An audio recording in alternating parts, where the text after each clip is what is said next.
धान फसल आवश्यक करुवा मुख्य सार मध्य पोटाश सार भूमिका अत्यंत गुरुत्वपूर्ण धान तली रहा ठारू अमल करिया मध्य फसल अधिक पोटाश सार ग्रहण करथाए पोटाश सार चेरर वृद्धि और विकास करथाए फल माटी सार अणुसार और पानी को सहज ग्रहण करथाए अर्थात यार ग्रहण कर क्षमता वृद्धि पाई थाए पत्र सबुज कण संख्या वृद्धि पाई थाए ताफरे फोटोसिंथेसिस भास्लेशन प्रक्रिया त्वरान्वित होता है पत्र और कांडरे थिबा स्टोमाटा खोलिबा और बंद करने को नियंत्रण करथाए ताफरे ऑक्सीजन कार्बन डाइऑक्साइड और पानी बाष्पीकरण को यह परिचालना करथाए ये पोटाश सार धान मान और गुण को बढ़ाई थाए और धान केंडारे अगाड़ी होई न थाए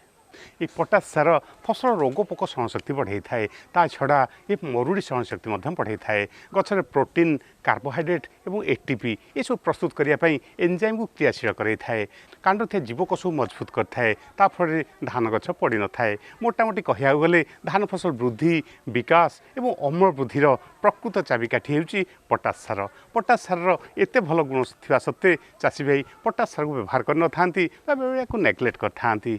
जहाँफल कि ये फसल उत्पादन उपरे सीधा सड़क प्रभाव पड़ी थाए ता छड़ा मार्केट पोटाश सार अभाव एवं दर वृद्धि फल पोटाश सार प्रयोग करने कष्ट होता है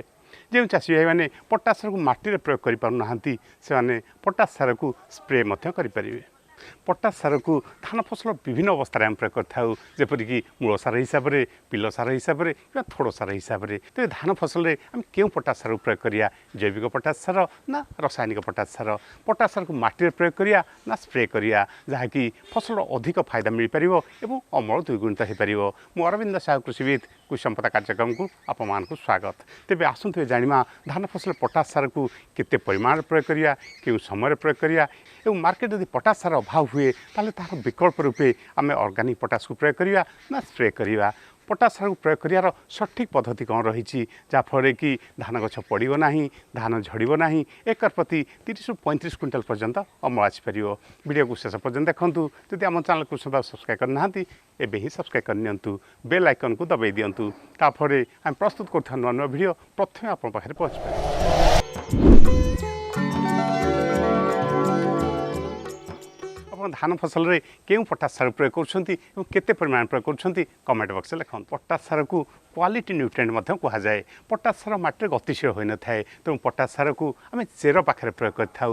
करफल पोटाश सार धीरे धीरे गछ को सार जोगे थाए पोटाश सार साधारणतः पोटासियम आयन हिसाब से गछ या ग्रहण करए यह मार्केट रे म्यूरेट ऑफ पोटाश व पोटासियम क्लोराइड ना मिलता है जहाँकि देखिए लाल रंगर ए 60-70 पोटाश रही ठीक सेपरी पोटासियम सल्फेट ए 43% पोटाश रही सेपरी पोटासियम नाइट्रेट ए 37% पोटाश रही धान फसल में आम केते परिमाण पोटाश सार प्रयोग करिया अधिक अमलक्षम धान किस्म एकर प्रति 16 केजी पोटासियम सार दरकार होता है अर्थात म्यूरेट ऑफ पोटाश हिसाब से एकर प्रति 25 ରୁ 26 केजी म्यूरेट ऑफ पोटाश दरकार होता है या आम दुई भाग विभक्त कर प्रयोग करपरिक मूल सार हिसाब से और थोड़ सार हिसाब से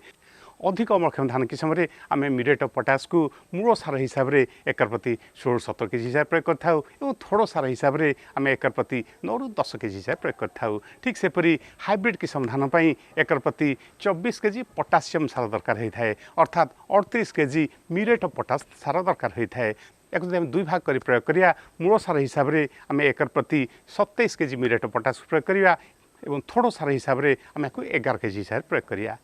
जदि मार्केट रे म्यूरेट ऑफ पोटाश अभाव देखा जाए कि यार दाम बहुत अधिका रहे ताहले यार विकल्प रूपे आम अलग सार प्रयोग करिपरिया जेपरिक ग्रोमर 10-26-26 ये सार को आम प्रयोग करुचे ये 26% पोटाश रही तेणु या मूल सार हिसाब से आम एकर प्रति 50 केजी हिसाब से प्रयोग करिपरिया किंबा म्यूरेट ऑफ पोटाश विकल्प रूपे आम जैविक पोटाश सार को माटी प्रयोग करिपरिया जैविक पोटाश सार जहाँकि मोलासेस प्रस्तुत होता है ए 14.5% पोटाश रही या पानी सहज द्रवीभूत होता है ये जैविक पोटाश को आम मूल सार हिसाब से एकर प्रति 50 ରୁ 75 केजी हिसाब से प्रयोग करिपरिया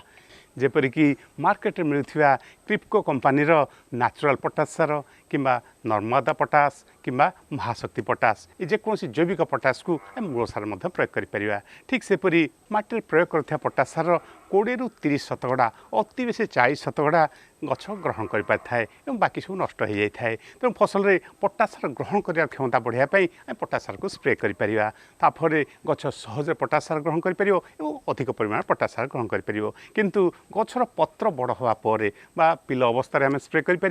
थोड़ा बाहर पूर्व स्प्रे कर कि धान क्षीर ठोकिया अवस्था आम स्प्रे कले गछ अधिक फायदा पाई थाए तेणु थोड़ अवस्था म्यूरेट ऑफ पोटाश को जब प्रयोग करें तार विकल्प रूपे आम पोटाश को आम स्प्रे करपरिक एनपीके 0050 ए 50 शतकड़ा पोटाश रही 17.5 शतकड़ा ए सल्फर रही आम ड्रम प्रति 75 ରୁ 100 ग्राम हिसाब से आम थोड़ अवस्था अर्थात थोड़ बाहर पूर्व थे स्प्रे कर क्षीर खाया समय जब आम आउ थे स्प्रे करुचे बहुत बढ़िया धान अमल होता है धान मान गुण बढ़ी थाए से थोड़ अवस्था म्यूरेट ऑफ पोटाश विकल्प रूपे आम एनपीके 05234 को स्प्रे कर 34 शतकड़ा पोटाश रही धान थोड़ बाहर पूर्वर आम ड्रम प्रति 75 ग्राम हिसाब से आम अपराह समय स्प्रे कर ठीक सेपरी जैविक पोटाश रही आम स्प्रे करपरिक जेयू पोटाश 2000 यह आम ड्रम प्रति 18 ग्राम हिसाब से कि एकर प्रति 180 ग्राम हिसाब से आम स्प्रे कर 20 शतकड़ा पोटाश रही कम से कम 2 थर आम स्प्रे कर